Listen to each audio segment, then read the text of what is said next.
छात्रों, मैं ब्रजेश तिवारी स्वागत करता हूं आपको अपने YouTube channel chemistry in style of Brajesh Tiwari में। आज हम आपको बताने वाले हैं आदर्श व अनादर्श विलयन के विषय में और इनके विचलन के विषय में और द्रव वाष्प अवस्था के विषय में, वाष्पशील पदार्थों के लिए राउल्ट के नियम के विषय में।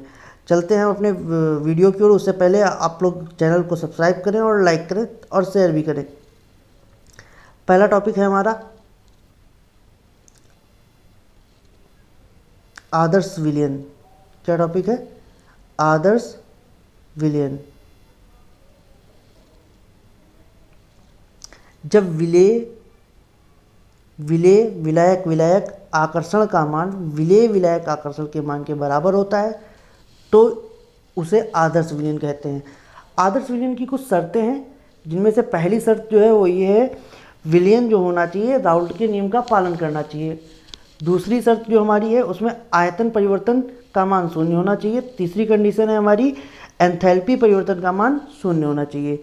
इसके कुछ उदाहरण हैं, उदाहरण पर हम देखेंगे।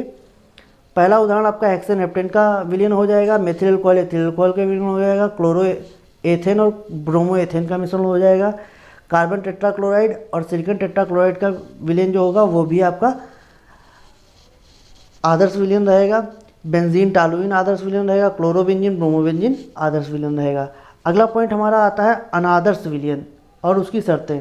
अनादर्श विलयन क्या होता है? जब विलेय विलायक विलायक आकर्षण का मान विलेय विलायक आकर्षण के मान के बराबर नहीं होता है तो उसे अनादर्श विलयन कहते हैं। इसकी शर्तें क्या है? राउल्ट के नियम का पालन नहीं करता है, आयतन परिवर्तन शून्य नहीं होता है, एंथैल्पी परिवर्तन शून्य नहीं होता है। अगला पॉइंट हमारा आता है अनादर्श विलयनों में विचलन। अनादर्श विलयनों में विचलन जो होता है दो प्रकार का होता है। इस विलयन में आकर्षण बलों के आधार पर दो प्रकार का विचलन पाया जाता है। पहला होता है ऋणात्मक विचलन।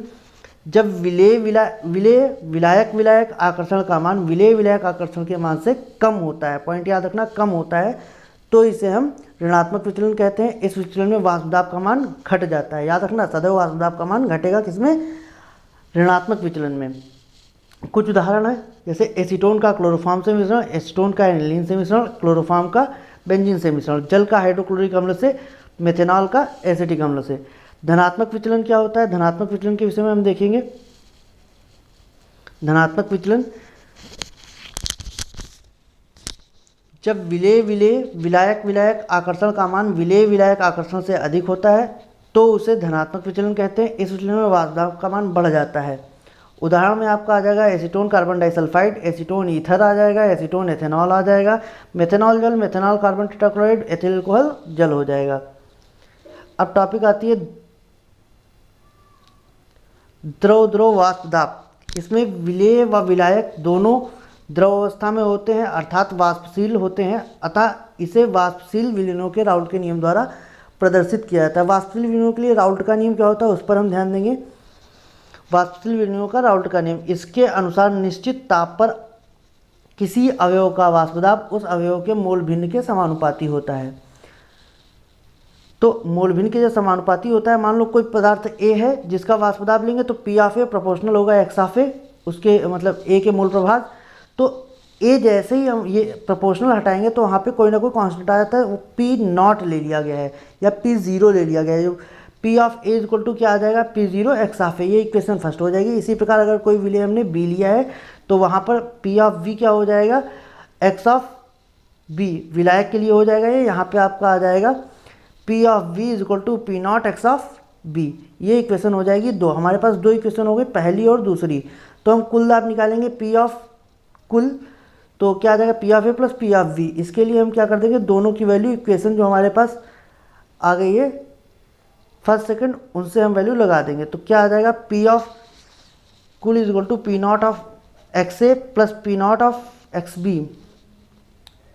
दोनों की वैल्यू लगा देंगे इक्वेशन फर्स्ट और सेकंड से, और पी नॉट कॉमन कर लेंगे, पी जीरो कॉमन कर लेंगे, तो अंदर X of A X of B हो जाएगा।